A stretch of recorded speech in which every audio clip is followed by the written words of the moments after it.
আসসালামু আলাইকুম, আমার চ্যানেলে সবাইকে স্বাগত। নদীর টাটকা মাছ একদম তাজা আর বাজারে সেরা মাছ এনেছে মাস্টার আব্বু।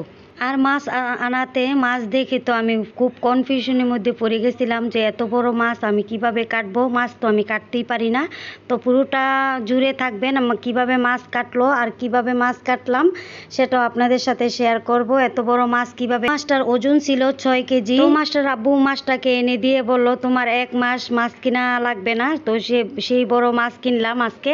এই তো আমি নিয়ে নিলাম হাতে এত বড় মাছ। আর মাছটাকে দেখে মাছটা কিন্তু বেশ খুশি হয়েছে। তো মাছ অনেক পছন্দ করে, সেজন্য মাছ দেখে অনেক খুশি হয়েছে। যেহেতু বড় মাছ সেজন্য আরো বেশি খুশি হয়েছে। আর মাছটা কিন্তু মাস্টার আব্বুই এখন কাটবে। তো এই তো বিছিয়ে নিয়েছে মাছটা। প্রথমে এই তো আঁশগুলা কিভাবে ছেড়ে নিতেছে, আর আঁশগুলা ফেলে দিয়ে তারপরে কানসাগুলা যে আছে পাখনাগুলা এইগুলো একে একে কেটে নিবে। আর এই পাশ দিয়ে আমার মুরগি এনেছে 2টা, তো মুরগিগুলো আমি কেটে নিতেছি। আর ওই পাশ দিয়ে মাস্টার আব্বু মাছগুলা কেটে নিতেছে। কিন্তু বসে বসে মাছ কাটা আর মুরগি কাটা দেখতেছে। আমরা দুইজনে কাটাকাটি করতেছি আর গল্প করতেছি, আর মাস্টার বসে বসে শুনতেছে আমাদের কথাগুলো আর হাসতেছে। এই পাশ দিয়ে দেখেন কিভাবে শিকারীরা বসে আছে, বিড়াল শিকারী।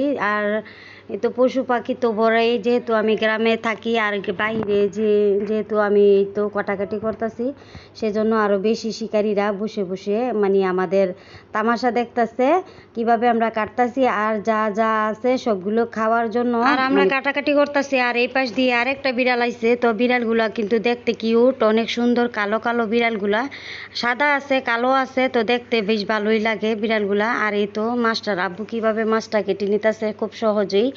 আর এই তো কাটার দিয়ে কেটে নিতেছে পাখনাগুলা। আর দেখতে কিন্তু বেশ সুন্দরই লাগতেছে আর ভালোই লাগতেছে। নিজে করলে তো বেশ কষ্ট লাগে, আর পরের দেখতে তো অনেক ভালোই লাগে। যেহেতু আমরা বাইরে কাটাকাটি করতেছি আর বিড়ালগুলা কিন্তু আমাদের খুব জ্বালাইতেছে। আর অনেক নতুন নতুন ভাই বোনেরা, আপুরা, আন্টিরা অনেক নতুন নতুন আমার ভিডিওটা নতুনভাবে দেখতেছেন, সংযোগ হইতেছেন। তো আপনাদেরকে অসংখ্য অসংখ্য ধন্যবাদ। আপনারা প্রতিনিয়ত যেভাবে আমাকে সাপোর্ট করে যাইতেছেন, এভাবে আপনারা আমাকে সাপোর্ট করে যাবেন। ভিডিওটা যদি ভালো লাগে অবশ্যই সাবস্ক্রাইব করে আমার পাশে থেকে বন্ধু হয়ে যাবেন।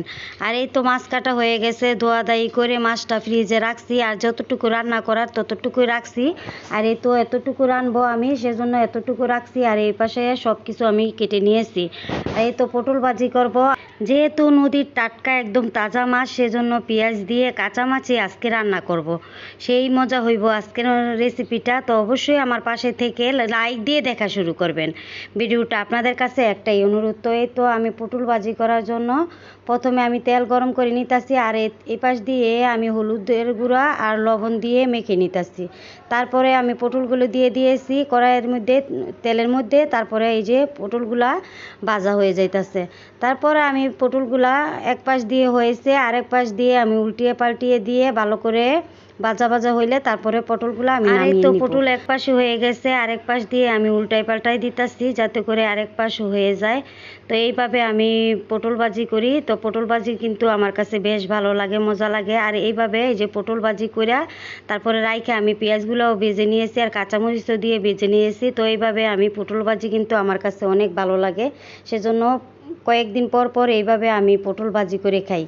তারপরে আমি এই যে মাছ রান্না করার জন্য প্রথমে তেল দিয়ে দিলাম, তারপরে দিয়ে দিলাম পেঁয়াজ কুচি। তেলটা গরম হওয়ার পরে তারপরে পেঁয়াজটা আমি ভেজে নিব। পেঁয়াজটা কিন্তু ভাজা হইলে তারপরে অন্য মশলাগুলো আমি সব কিছুই দিমু পরিমাণ মতো। তো এখন পেঁয়াজটা আমি ভেজে নিতেছি।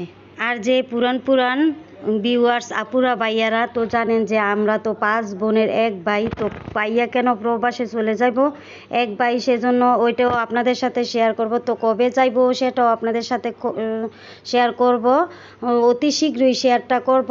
অতি শীঘ্রই আমার ভাই প্রবাসে চলে যাবে, সেজন্য অনেক মন খারাপ নিয়ে এই ভিডিওটা বানাইছি। আর এত আদরের ভাই, 5 বোনের 1 ভাই, 5টা পৃথিবীর একটা ভাই। তো 5 পৃথিবীর 1 ভাই কেন প্রবাসে চলে যাইব সেটাও আপনাদের সাথে অতি শীঘ্রই আমি শেয়ার করব। তো ভিডিওর সাথে থাকবেন। আর এই তো পেঁয়াজটা ভাজা হয়ে গেছে, এখন আমি আদা বাটা রসুন বাটা দিয়ে দিয়েছি। তারপরে একটু কষানো হয়ে গেলে আদা বাটা রসুন বাটাটা ভাজা হইলে তারপর অন্য মশলাগুলো আমি দিয়ে দিব। আর এই তো দিয়ে দিলাম, ভাজা হয়েছে, এখন দিয়ে দিলাম হলুদের গুঁড়ো, তারপরে দিয়ে দিব মরিচের গুঁড়া, এই যে, তারপরে ধনিয়ার গুঁড়া, স্বাদ মতো লবণ, পরিমাণ মতো সব কিছু দিয়ে দিয়েছি। তারপরে একটু ভালো করে কষিয়ে নিতেছি নাড়াচাড়া দিয়ে। তারপরে একটু পানি দিব, পানি দিয়ে আরেকটু ভালো করে কষানো হইব। তারপরে আমি মাছগুলা দিয়ে দিব। এই তো পানি দিয়ে দিলাম। পানি দেওয়ার পরে আমি মশলাটাকে এরকমভাবে কষাবো যাতে করে তেলটা উপরে বেশি উঠবে। তারপরে আমি মাছগুলা দিয়ে দিব।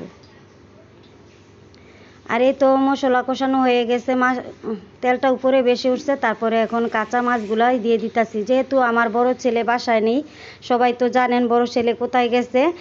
আর বড় ছেলে কিন্তু কাঁচা মাছ একদমই পছন্দ করতো না, রান্না করে ওর জন্য খেতে মানে চাই নাই, পারি নাই আর কি। আর এখন তো ছেলে নাই, তো ছেলের জন্য অনেক কষ্ট লাগে, যেহেতু ছেলেও প্রবাসে থাকে। আর আমার ছেলের জন্য সবাই দোয়া করবেন যাতে করে ওর শরীর ও মন দুইটাই ভালো থাকে। আর এই যে আমি রান্না করতে করতে আপনাদের সাথে গল্প করতে করতেই আমার রান্না বান্না হয়ে যাইতেছে। আর এই তো তরকারি রান্না, মাছ রান্না হয়ে গেছে। এখন আমি দিয়ে দিলাম ধনিয়া পাতা। আর ধনিয়া পাতা দেওয়ার পরে আরেকটু কিছুক্ষণ রান্না করব, আর 2-3 মিনিট রান্না করব। তো আজকের মতো বিদায় নিচ্ছি। আল্লাহ হাফেজ, দেখা হবে আরেকটি নতুন ব্লগে। আসসালামু আলাইকুম।